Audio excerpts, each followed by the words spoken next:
Chairman, I have a statement for the record that I'll submit for the record, and I do have a couple of questions. And first of all, I'd preface those by saying, as I think we all had a chance to talk about, as you were both nice enough to visit the office. Thanks for your service, Ms. Rosenworcel. Thanks for your real understanding of these issues, all you've done for the committee, and Mr. Pai, thanks for your service in the Senate. Even if it did include a substantial amount of time with my Chief of Staff, Glenn Chambers, as you worked for Senator Brownback. And I'm glad that you're both willing to be here today and willing to make yourself available for these important jobs. One of the challenges I think the FCC has faced and will continue to face, as the Congress also faces it, is this is a area that changes so quickly that I believe for a long time that the odds that you'll actually solve a problem while it's still the problem are pretty slim. And the odds that you'll create a greater problem by trying to solve a problem that's passed you by are greater than that. I remember when we did the Telecommunications Act when I was on the Commerce Committee in the House in the late 90s, I guess it was, when we did that, and then came back to that 5 years later. Nothing that we thought was important was still important. I remembered all the things we divided up on and all the debates we had and all the friction. None of it mattered any longer 5 years later. I also remember the many times I've asked my staff, what is the definition of net neutrality this month? Because it was a constantly moving target.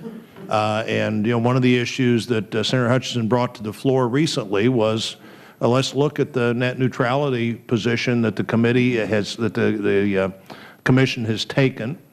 And my view and the view of many others is that if you regulate too much here, you'll slow down the development of these services rather than speed them up. And as you slow them down, you'll make them more difficult and maybe even more expensive, not less expensive. And those are issues I hope you'll think about a lot. Mr. DeMint talked about one other topic, is that as commissioners, and my belief is you'll both become commissioners, the Commission's never been able to fully define at any place I've been with the Commission underserved and unserved. And there is a big difference. And there's a particular difference when somebody's come in and created a network with their own money, and then somebody in the government decides, well, the speed of that network isn't quite quick enough, so we're going to subsidize somebody to come in and compete. And I think we need to be extraordinarily careful with that.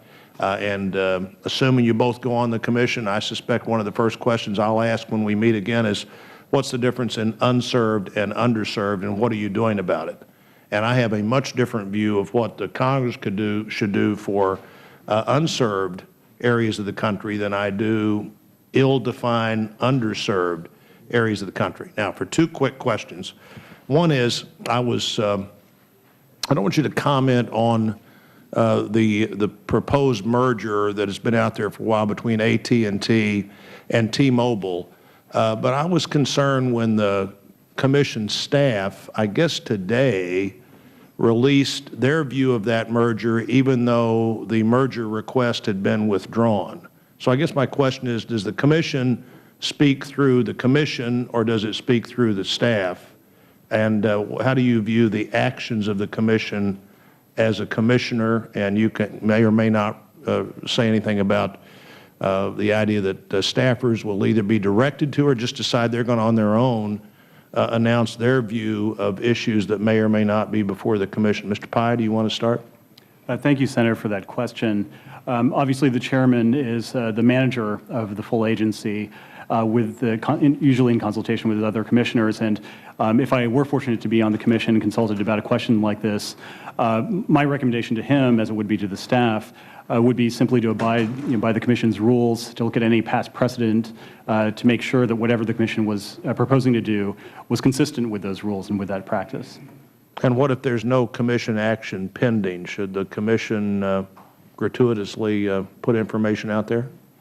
That is, I haven't had an opportunity to explore the staff report you're referring to, or frankly, even news articles, since it just broke yesterday while I was meeting with a number of the members of the committee. But I will say that I view the Commission's discretion as one that should be exercised very carefully. And to the extent that the release of a staff report along those lines, in the context of a proceeding that doesn't currently exist, to the extent that aggravates people in the industry, people on the Hill, that's something that I would take into account. And I believe, Ms. Rosenworth, my question, by the time I got done with Mr. Pye, had two, but does the Commission act through its actions or through the staff? I'd have a very hard time improving upon the answer from my colleague. I think that what occurred yesterday was the chairman who directs the agency chose to release that report. I believe it's within his statutory authority to do that, although I will acknowledge it is probably unprecedented. My second question is, 30 years ago, when there was much less media than there is now, there was a doctrine called the Fairness Doctrine. I would be opposed to seeing that doctrine put back in place, and as commissioners, asking what your view would be on that. Mr. Pye?